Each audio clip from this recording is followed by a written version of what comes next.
Oh, good evening.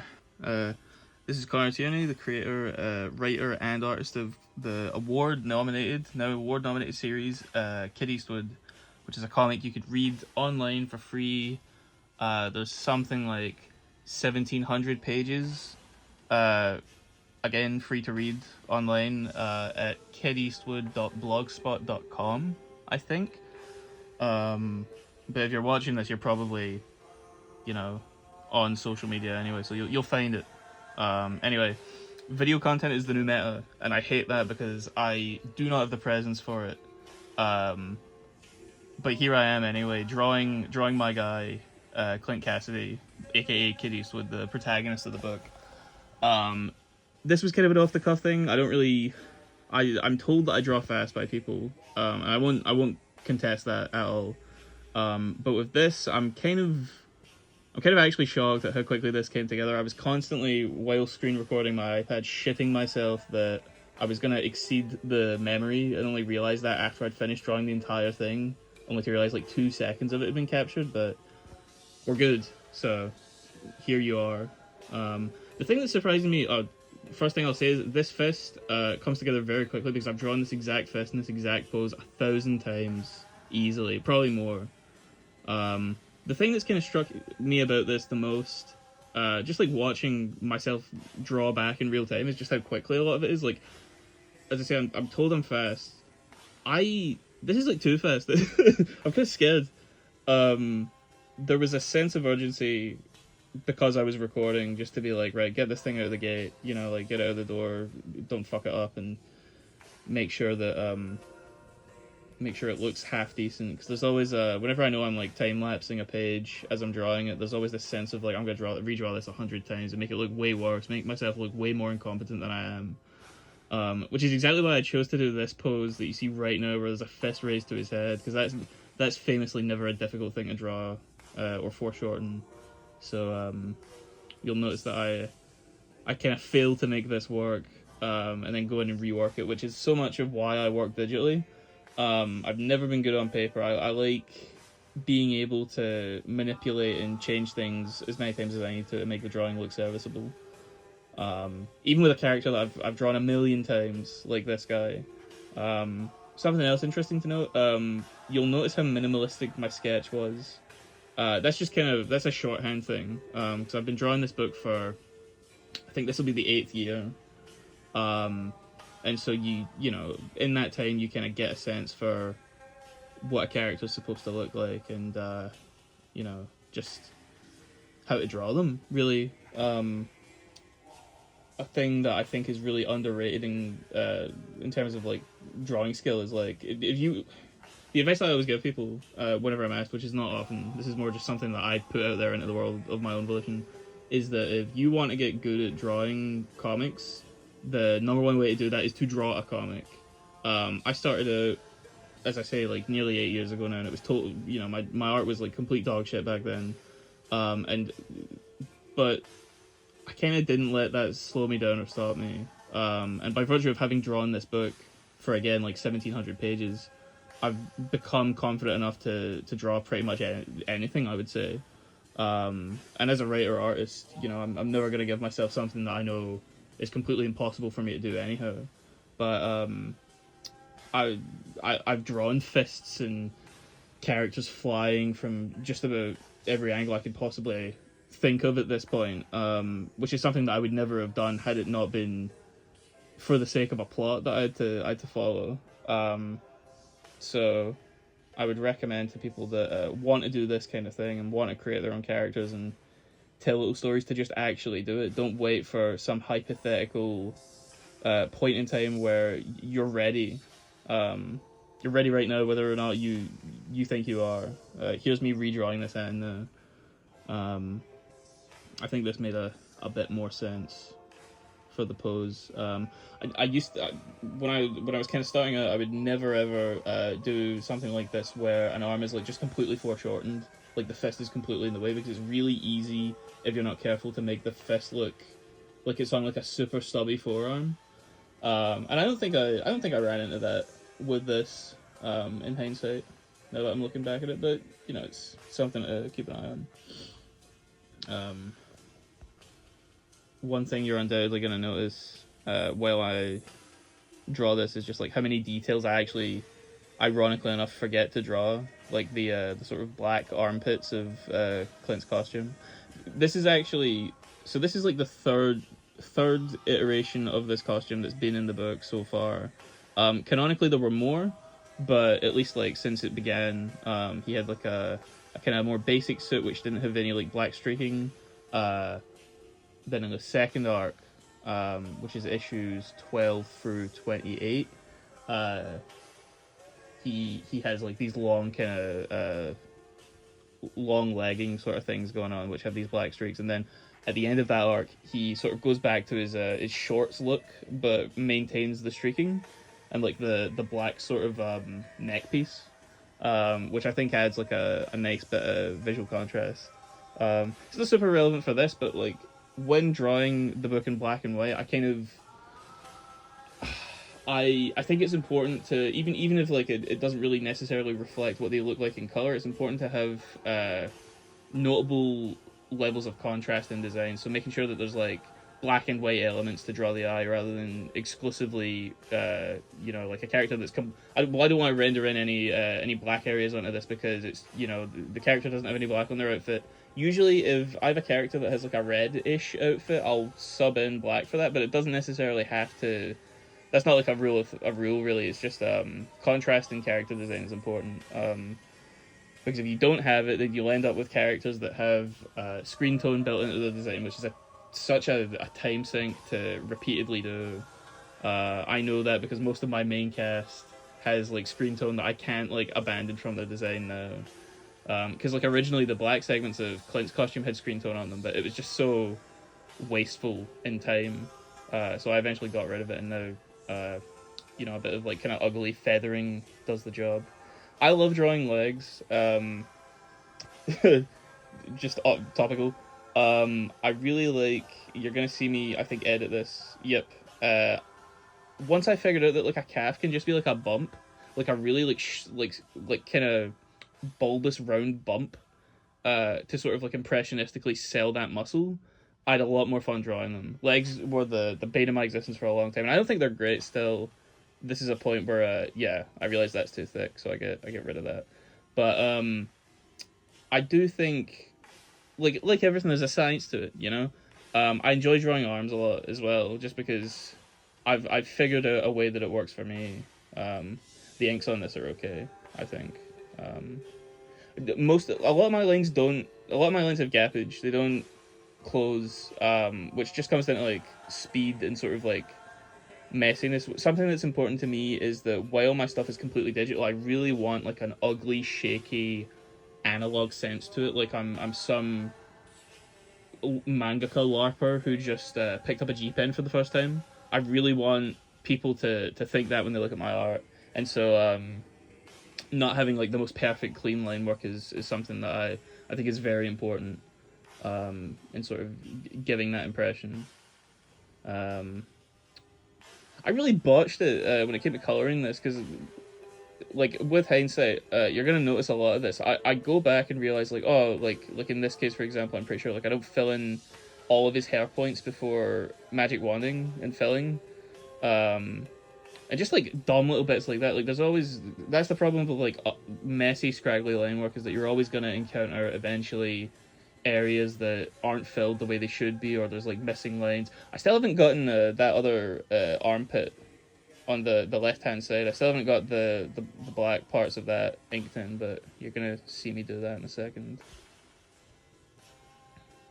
I also didn't fill his shoe completely. This is like I'm normally a lot more methodical with the coloring than I am here, but a part of that again is me repeatedly looking back to make sure the screen recording symbol's still there.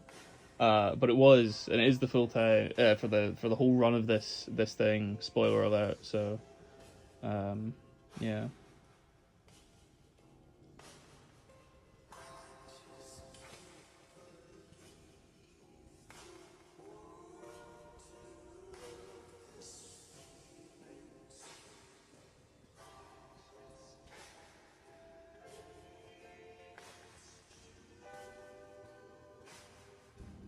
this is a case where gappage comes back to bite me in the ass because I really should have just like fixed that line for the purple part of the costume, because it does look kind of off even in the finished piece. But I don't care. I don't care. It's not a big deal. Nobody got hurt. The main reason that I decided to do this video was I was watching a Jump Ryu, which was like a series of sort of like not behind the scenes really, but like demonstrational Shonen Jump sort of like pseudo magazines you could get. I own the One Piece one, which came with like a blue lined version of a page from the Fishman Island arc that you can like try and ink over yourself. But what I think kind of sucks about it is the fact that it's not actually like Oda's pencils. It's like they just blue lined the finished inks. So there isn't as much like insider sort of like fun to that one. There's also not like you don't see him drawing that page specifically. He does like a color illustration that I have like mounted on my wall instead. But anyway, I was watching the Toriyama one, and I was like, holy shit, this guy was so quick, it's disgusting. Like I sketched this in like, I don't know, like a minute maybe, but those are just like rough, like nothing sort of shapes. Whereas Toriyama's like, that's Goku's nose, that's Goku's eyes, there's Goku's fucking tailbone. It's all there, like immediately, and it's sickeningly good, frankly. I could not believe it as I was watching it. I've seen this video 100 times, but I really appreciate the man's ability to get things done like instantly. I was actually looking for the Buu Saga stuff the other day because I have the lovely Viz Big editions of Dragon Ball, and my god, those books are gorgeous. But it does piss me off sometimes that they don't always have the color pages intact. Like sometimes, like you'll have these gorgeous ink illustrations that were done, like sometimes full chapters as well, full color chapters of Dragon Ball painted by Toriyama, and then you'll have the most fuck ugly like 72 DPI black and white scans with like moire patterns and stuff. The one that always bugs me is the last volume of the original Dragon Ball run where Piccolo becomes a giant. Now, I've seen those color pages, like high-res versions of them do exist on the internet. But for some reason the versions they got for the Vizbigs are just complete dog water. And I think it's such a shame because it's such gorgeous work. Like I would pay good money for like a true release of or maybe like a reissue even of the Vizbigs that have all of the color pages intact. I would pay good money for that. I don't really do color work much. It's normally like a cover thing now. The color reference sheet on the left side of the screen there is actually from Kid Eastwood the movie, which was my only full color Kid Eastwood project, and will only be it'll be the only full color Kid Eastwood project. I'm not fucking doing that again. But the shading style for that was very different. For this, there's a certain, I think it was like a default clip brush originally, but it's the opaque watercolor, and I added like what they call a skin texture to it. I don't know what that means really. It just means there's like a kind of almost sort of Copic like texture about it when you like lay down certain strokes. Like you'll probably see it in the video. But I fucking love it. It's so good. I really like rendering with it. I did airbrush render for like the first couple of issues covers, but I thought it looked like shit. It was just too smooth. It didn't complement the world or like the kind of sense I wanted the characters to have. Whereas this more kind of like clay like moldability that comes from this brush, I really enjoy. I think it's great. I also like, I kind of shade like a caveman. I don't really. It's one of like I learned how to shade a sphere in high school, and then just did that for everything forever. My coloring I don't think is the prettiest, but it gets the job done. And I think if I can sort of invoke at least a bit of a sense that this character exists in a 3D space, then like good enough. I don't care. I've shit to do. Could not imagine doing a full book like this. The shading style of the movie was like very different because it was like I was emulating the kind of color work of like Savage Dragon 240 to 260, which had this like nice kind of hard watercolor edge to it that added this like really sort of gorgeous dimension of texture. Um, and it looks good. It looks good in the movie book. I'm just not that fussed now. I think it's it had a time and a place in Kid Eastwood, and now it's that time has passed, and I've returned to like a decidedly softer, sort of more clay-like brush, which I think works for now. So getting the highlights in now. And this is like more of a caveman thing where it's like, okay, dark areas are dark, light areas now light.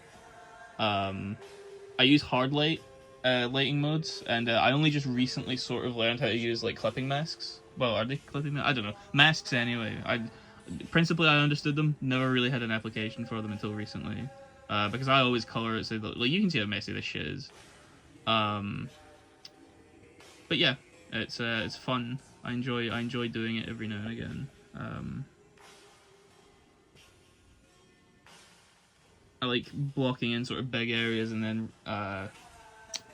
rather than, so I found at a certain point I learned that you can set your brush color to opacity, and that's, you'll see this throughout the video. This is how if I go in too heavy with like an area of light or shadow, I can kind of soften it. And that's the sort of grand appeal of this brush to me. I do a lot of this in the hair when I get to it, because it's the kind of Clint's hair, I think. I mean, it's changed since the start. It used to be a lot longer than it is now, and used to like billow out a lot more. I think like probably the best thing about Kid Eastwood as a design is that he has what I would say is an identifiable silhouette, just because of the way the hair flicks work. I always like seeing people, when they draw him, iterate on it and, you know, see what sort of conclusion they come to about how to make that work. He's got a bit of a milk mustache going on right here. But to shade it, because it's like Mickey Mouse logic or like Goku logic, where depending on the direction he's facing, it more often than not changes to always sort of like be facing the camera. It's tough to not make it look flat, which is the first thing that I do here, and I realize that, and I'm like, oh shit, I gotta try and give this some more dimension that makes it not look like it's made of plastic. And I kind of get there. My one complaint with this overall, I wish his pupils were like a bit bigger, because he's got a bit of like he's on speed. But yeah, I think it's alright. I come in again and like soften the face. I'm just remembering like ways I felt about this while I was coloring it, as I'm watching the footage back. Yeah, soften in the face a bit, just because like the lighting's a bit stark. But here we're going in for the rim lighting, and I realize I accidentally set it to the wrong mode, so we've got glow dodge, which makes everything look like a nuke hit it. But the lighting mode that I've been using recently for rim lighting is add. I quite like it. Especially, you'll see in a second when we get up to his collar, the way it interacts with the blue makes this like really nice kind of bright turquoise, and it reflects off the skin quite nice. It's just an extra layer of dimension to it that I quite enjoy, and I'll typically only sort of add that to areas that have like edges that have harsh shading. I should have added it to his other pec, but oh well. But yeah, so this is my sort of like standard color treatment if I'm ever doing like a drop-in illustration, which is kind of rare. I might get used to this for like a back cover or something. It's normally what I do, because I don't really do many disembodied illustrations of the character, but yeah, so just adding the final flourishes here, and we may be done. Yep, I'm coming in, signature there. Oop, don't plagiarize that, don't forge that. And right, thank you for watching.